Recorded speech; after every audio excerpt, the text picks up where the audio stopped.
Shalom everyone, and welcome back to the Biblical Hebrew Challenge. So this is list number 5 out of 30 for the Biblical Hebrew vocabulary for beginners, and this is what you have to learn in level A of Biblical Hebrew when you study with the Israel Institute of Biblical Studies. Let us get started, and we will start with nouns. And the first noun for today is Isha. Try to repeat after me. Isha. Isha means woman or wife.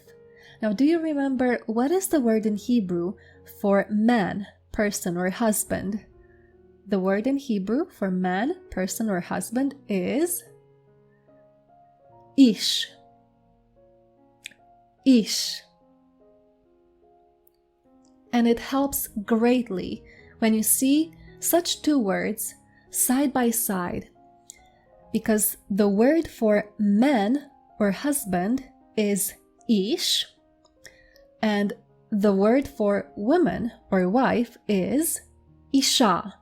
So we have ish and isha. Ish, isha. Now you tell me, what is the word in Hebrew for man or husband? And what is the word in Hebrew for woman or wife?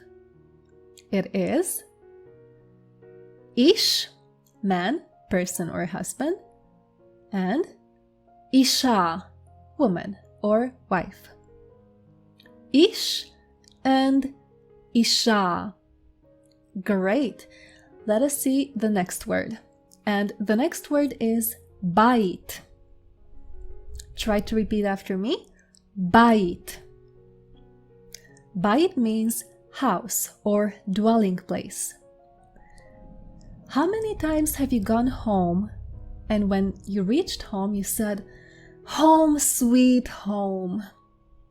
Now I encourage you, next time you go home, try to say, "Bait sweet bait." And you will remember that bait is the word in Hebrew for house or dwelling place. Bait, house or dwelling place. Bait, sweet bait.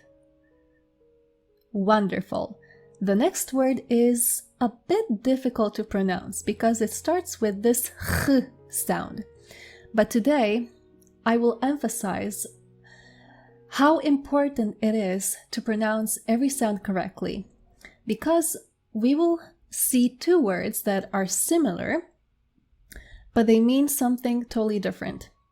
And because you could pronounce it incorrectly, you could be saying something totally different.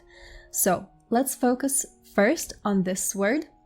It is chaya. Chaya. Try to imitate this sound. If you are not used to pronouncing ch, try to imitate it. Try to practice. Chaya.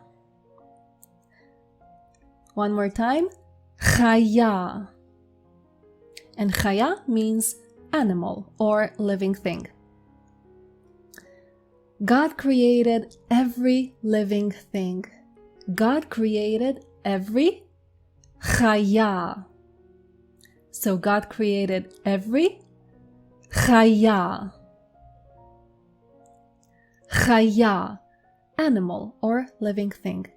Now let me show you another word. And this is something that we have already learned in a previous video. Do you remember what is the word in Hebrew for he, it was, or it happened? Try to remember. It is the word Haya. Haya. He, it was, or it happened. Wow. Do you see? We have the word Haya with a h sound for he, it was, or it happened.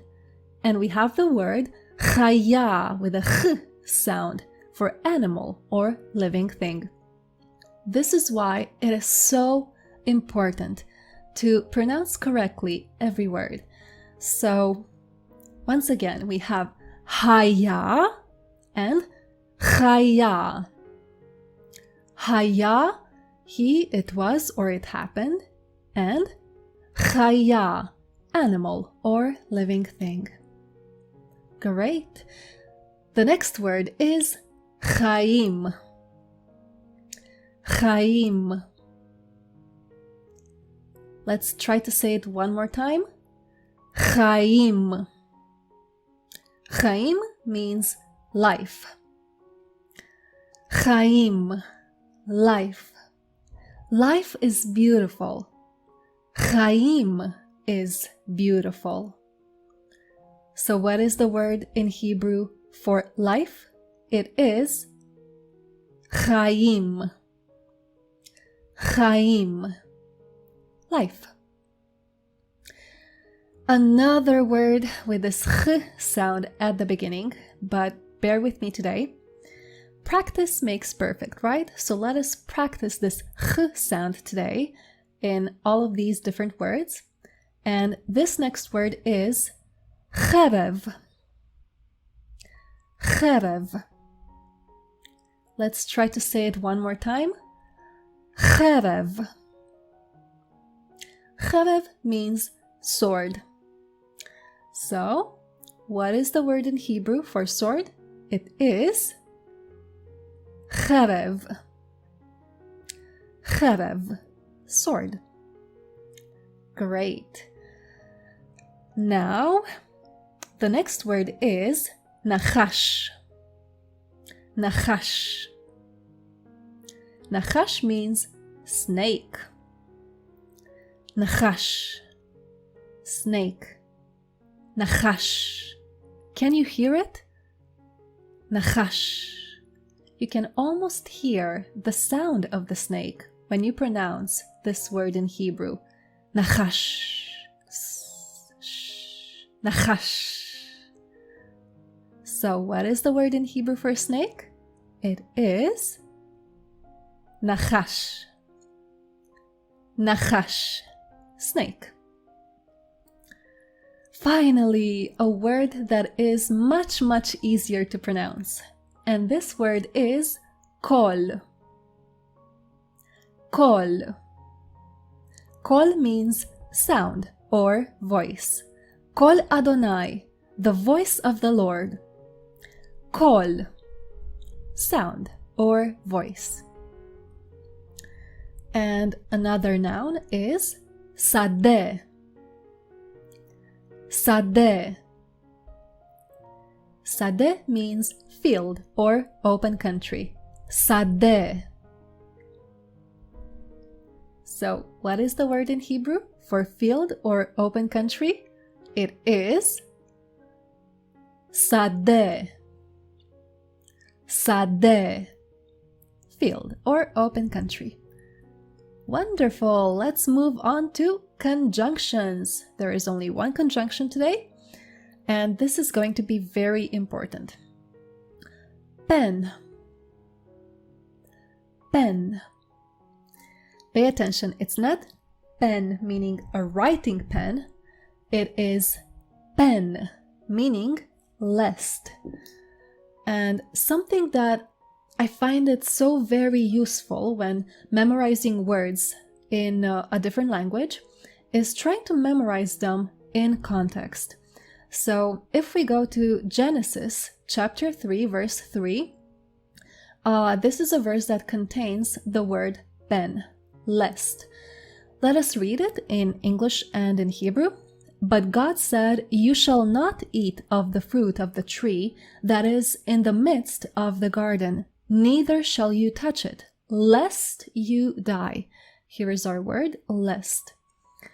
In Hebrew, I will read it from the beginning till the end, but then I will also read it word by word, okay? ומפרי העץ אשר בתוך הגן אמר אלוהים, לא תאכלו ממנו ולא תיגעו בו, פן תמותון. Here we have our word, pen. Now, let's see it word by word. ומפרי, of the fruit, העץ, of the tree, asher, that or which, betoch, in the midst, hagan, the garden, amar, he said, referring to God, Elohim, God, lo tochlu, you shall not eat, mimenu, of it or from it, velo tig'u bo, neither shall you touch it. Pen, here is our word, here is our conjunction, pen. Can you see it? It is right over there. Pen, lest.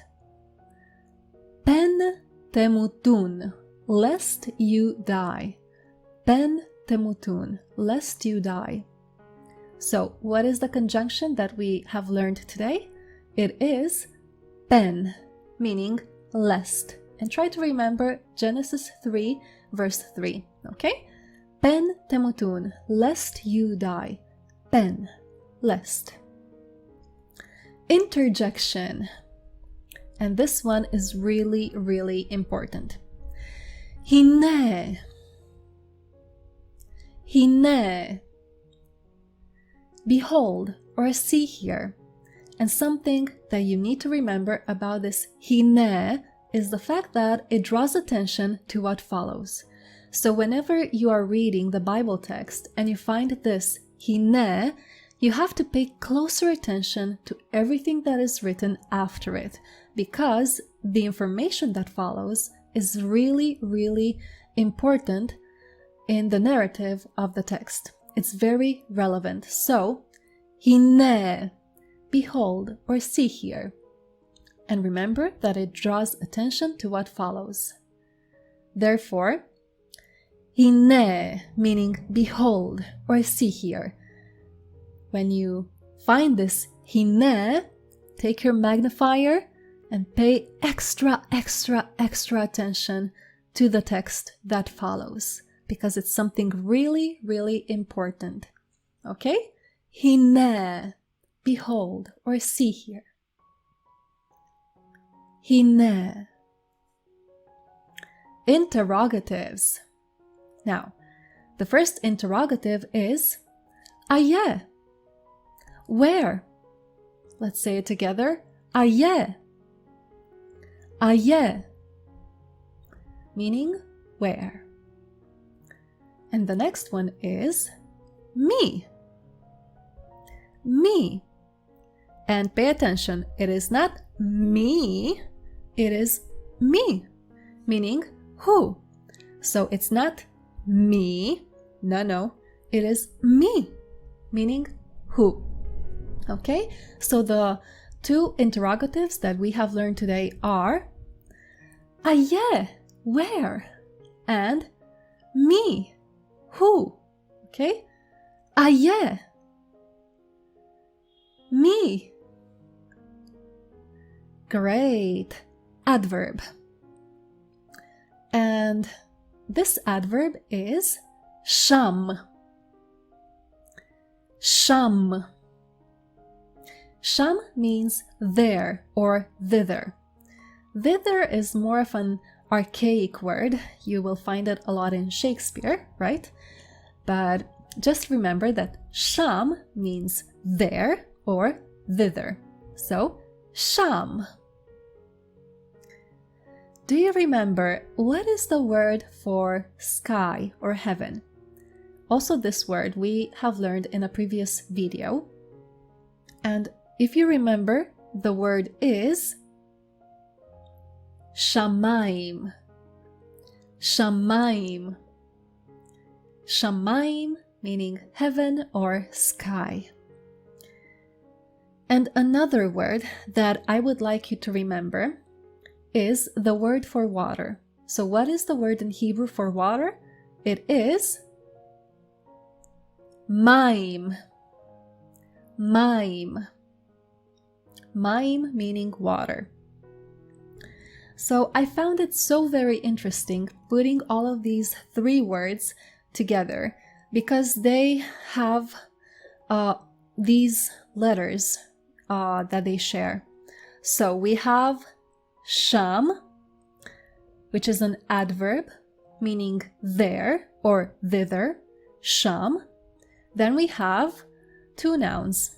We have shamayim, meaning heaven or sky, and we have maim, meaning water. So one more time, sham, shamayim, and maim. Great! I hope this will help you remember much, much better. Verbs. We have two verbs for today. Achal. Try to say after me. Achal. One more time. Achal. Achal means he ate or he consumed. Like this little fella over here. Achal. He ate or he consumed. Achal. So how do you say he ate? Achal. Great. The next verb is higid. Higid. Higid means he declared or he told. Great. So the two verbs that we have learned today are achal, like this little fella, and we have also learned higid. Wonderful! So we have seen all of these words today, and I really do hope that you have enjoyed this lesson, and I hope that you stay tuned for the next one in the series. God bless you. Shalom! Did you like this video? If you did, then don't forget to actually give it a like. Also, feel free to share this video. You can also leave me a comment down below. And of course, stay tuned for the next one in the series. God bless you. Shalom.